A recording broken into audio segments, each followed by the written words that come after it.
만 하도록 하겠습니다. 몇 분만 하시죠? 지금 시간도 됐고 해서. 박지원 의원님 안 하시겠습니까? 그러면 전현희 의원님, 또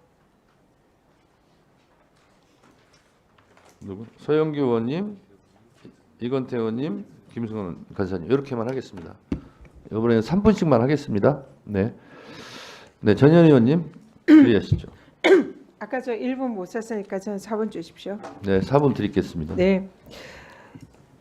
6월 28일 방첩사령부 그리고 행안부 산하 국수본 업무 협약을 체결을 했습니다. 지금 여기에 이 아까 이게 조지호 청장이 이건 뭐 의례적인 거다 이렇게 얘기했는데 그렇게 볼 수가 없는 게 이때 당시에 이미 계엄을 준비한 것이 아닌가 이런 의혹과 제보들이 있습니다. 그리고 당시에 이 이른바 충암파들이 이 협약을 주도를 한 겁니다. 행안부 장관 그리고 국방부 장관도 이 여기에서 자유로울 수가 없고 여인영 방첩사령부 사령관. 그래서 여기에 지금 첩보에 의하면 이 여인영 사령관이 이 합동수사본 합수본을 만들어서 계엄이 선포된 이후에 여기에 수사본부장으로 가기로 예정이 되어 있다는 겁니다.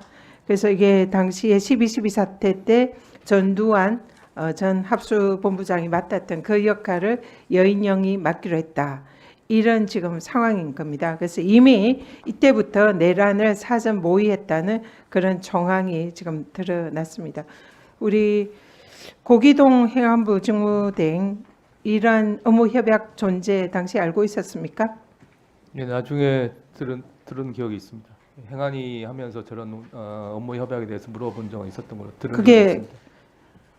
그때 당시 이게 무엇이라고 생각했습니까? 그때 제가 행안위에서 듣기로는 그 대공수사 업무가 넘어가면서 관계 기관 간에 협의를 한 것으로 그때 들었습니다. 국방부 업무 직무대행께서는 이 사실 알고 있었습니까? 제가 모르고 있었습니다.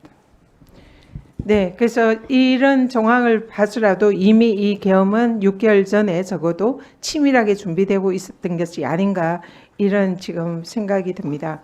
지금 이 계엄령 선포 해제된 이후에 우리 차관께서 또 국회에 출석하셔서 여러 가지 의혹을 이제 하나하나 밝히고 계시는데요. 곽정군 특수전 사령관은 저격수를 운영하지 않았다 이런 발언을 국회에서 했습니다. 근데 실제로 언론 보도를 보면 당시에 국회에 저격 소총으로 무장한 군인이 국회에 침입했었다는 것이 확인이 됩니다.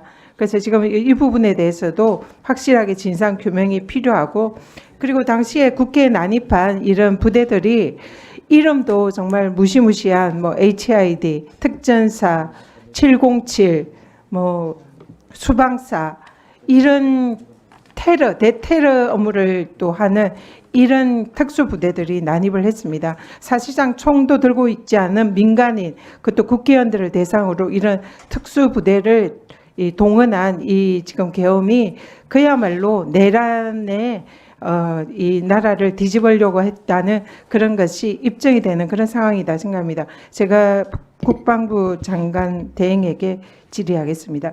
김용현 장관이 무인기를 북한에 보냈고 또 오물풍선이 날아오면은 그게 원점 타격을 지시했다 이런 기사들이 있습니다. 원점 타격은 도대체 뭘 의미하는 겁니까? 그것은 도발을 주최한 그 지점을 직접 공격하는 것을 원점 타격이라고 합니다. 그러면은 그 북한에 그 타격을 하려면 적어도 미사일이나 포탄을 이용해야 되는 거 아닙니까? 네, 뭐 아니면은 비행기를 가지고 이렇게 포탄을 떨어뜨리든지. 뭐 다양한 방법을 수단을 가지고 그 원점 타격 계획들을 다 가지고 있습니다. 다행히 원점 타격이 합참 의장이 그게 거절을 해서 실제로 일어나진 않았지만 만약에 원점 타격이 일어났다면 어떤 일이 벌어졌을 것 같습니까? 아마 원점 타격이 일어났다는 그 대전제 앞에는 그것을 해야 하는 군사적 어떤 필수 조건들이 다 갖춰졌다는 것을 전제한 것으로 생각합니다.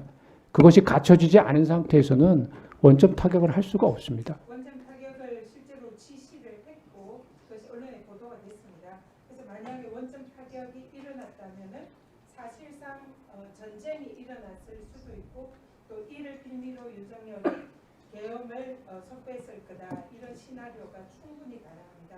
그런데 지금 현재 국군 통수권자인 윤석열이 이런 일을 벌이지 말라는 법이 없다 이런 것을 우리가 다 우려를 하고 있는데요. 그래서 반드시 목숨 걸고 막으시겠습니까? 예, 아까 제가 뭐 말씀드린 대로 그러한 상황에 대해서는 제가 뭐 수용하지 않고 뭐 군사적 조건이 충족되지 않은 상태에서 그런 행위는 뭐 결심이 되지 않을 것으로 보지만 지금 의원님 말씀하신 대로 그런 게 있다면 제가 맡겠습니다. 걱정하지 마십시오. 네, 우리 차관님 지금 말씀하신 부분을 국민들이 가장 듣고 싶어하고 불안에 떨고 있는 국민들에게 희망 섞인 발언이거든요. 그걸 좀 더 강조해서 한 번 더 해주시기 바라는 의미에서 제가 다시 묻겠습니다. 국민들은 지금 내란 수계 피의자가 국군 통수권자의 지위에 있는 것을 불안해합니다. 그래서 이 내란 수계 겸 국군 통수권자인 윤석열 씨가 국지전이라도 일으켜서 제2의 비상계엄을 다시 선포하고 다시 국회의원들 잡아가고 또 이에 저항하는 국민들을 향해서 총뿌리를 들이대지 않을까라는 걱정입니다. 이거에 대해서 국방부 지금 어쨌든 최종 책임자 아닙니까? 국방부 차관께서 이거에 대해서 단호하게 한 말씀 하세요. 예. 지금 일각에서 나오고 있는 제2계엄과 같은 뭐 국지전을 유발시키는 이런 것에 대해서는 뭐 대통령께서도 담화문을 하시면서 절대 그런 일 없다 말씀하셨고 원점 타격은 윤석열 씨 말은 못 군사- 믿겠어요. 예, 원점 윤석열 타격, 씨 말은 빼세요. 예, 못 믿겠어요. 알겠습니다. 원점 타격은 군사적 조건이 충족됐을 때 시행하는 군사적 작전이고 행동입니다. 이 군사적 조건이 성립이 되면 그것을 평가하고 있는 군, 즉 합참이 대통령께 건의를 해서 시행하게 되는 것입니다. 그런데 이런 군사적 조건이 충족되지도 않았는데 통수권자가 그런 것들이 있는 것처럼 해서 거기에 공격을 하라 하는 것은 정당한 명령이 아닙니다. 그것은 저희가 반드시 수용하지 않을 것이며 그런 일은 절대 발생하지 않을 것이라는 것을 다시 한번 말씀드립니다. 네, 알겠습니다. 다음은 서영교 의원님.